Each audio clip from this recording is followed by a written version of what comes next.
On vous le disait, c'est bien d'avoir des amis, surtout quand on peut compter sur eux. Et c'est le cas d'Alexandre Loukachenko. Vous allez le voir, le président biélorusse vient en effet d'annoncer qu'il allait tester son arsenal nucléaire tactique. L'idée de vérifier que l'ensemble des missiles installés sur le territoire biélorusse par les Russes, c'était en 2023, fonctionne correctement. Et de s'entraîner à des fins, je cite, de repousser une potentielle attaque contre son pays venue des forces de l'OTAN. Une décision qui intervient 4 jours seulement après, on vous en a déjà parlé, l'annonce de Moscou de lancer des exercices nucléaires. On va écouter le ministre de la Défense biélorusse et on vous retrouve juste après Laura Pouget. Aujourd'hui, j'ai reçu l'ordre du commandant en chef des forces armées de la République de Biélorussie de procéder à une inspection surprise des forces et des moyens des porteurs d'armes nucléaires non stratégiques. Ce test sera mené en stricte conformité avec le calendrier établi par le commandant en chef. Il permettra de vérifier l'ensemble des activités de planification, de préparation et de lancement de frappes avec des têtes nucléaires tactiques. Je vous laisse la parole dans un instant, Laura, mais on va accueillir quelqu'un que vous connaissez bien dans ce 12-15, le colonel Pierre de Jong. Merci. Bonjour, merci d'être avec nous. Alors, on va essayer de comprendre de quoi nous parlons, de la réalité d'ailleurs de cette menace que représente la Biélorussie. Laura, on fait le point avec vous. De quel arsenal, en fait, dispose Alexandre Loukachenko ? Les responsables biélorusses ont fait des précisions. Ils ont précisé que cette inspection impliquerait avant tout 2 armements, des missiles Iskander-M et des avions Sukhoi 25.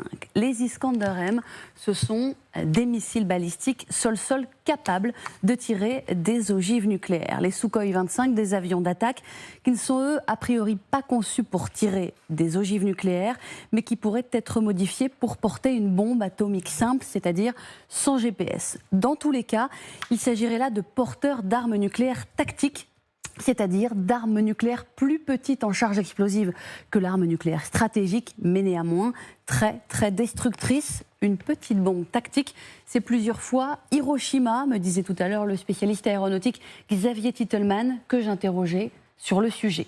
La Biélorussie possédait des armes nucléaires tactiques lorsqu'elle faisait partie de l'Union soviétique, tout comme l'Ukraine et le Kazakhstan.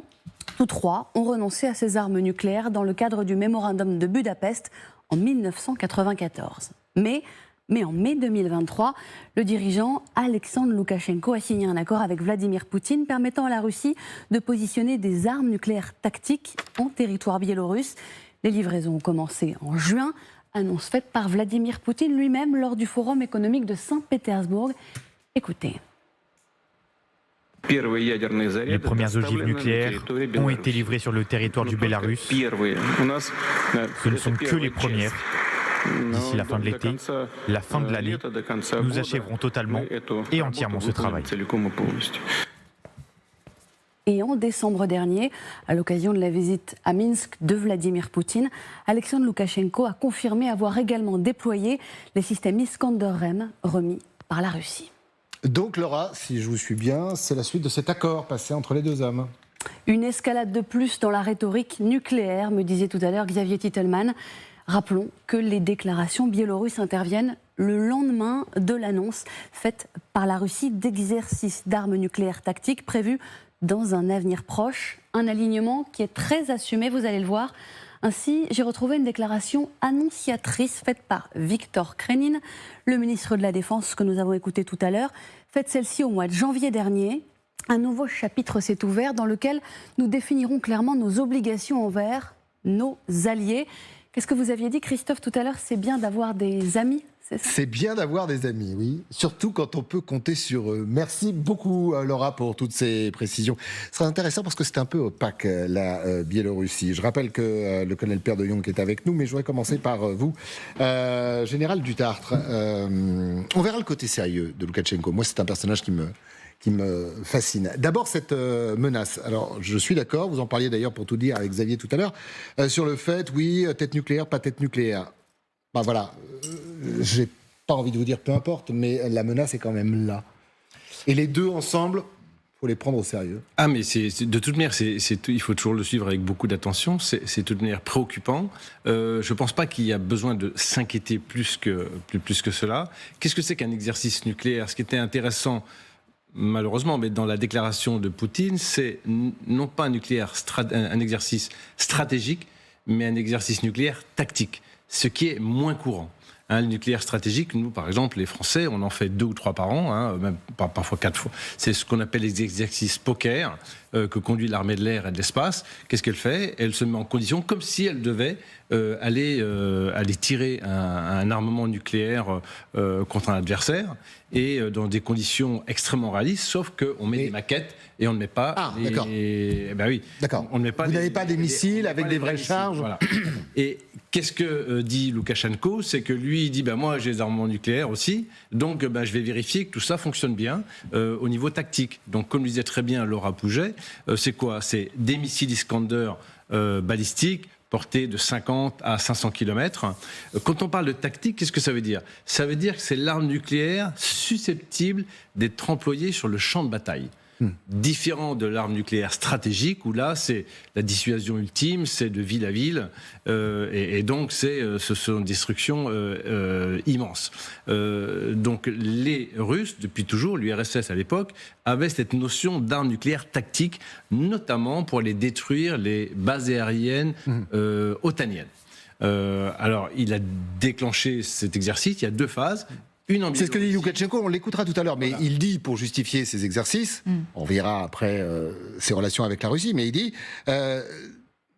on essaie de voir si tout ça fonctionne dans le cadre de l'agression des troupes de l'OTAN contre la Biélorussie. C'est ça, c'est un exercice de leur niveau tactique. Alors ils vont regarder si les Iskander sont bien en place, on met en alerte les personnels, on vérifie qu'ils soient prêts à l'employer effectivement.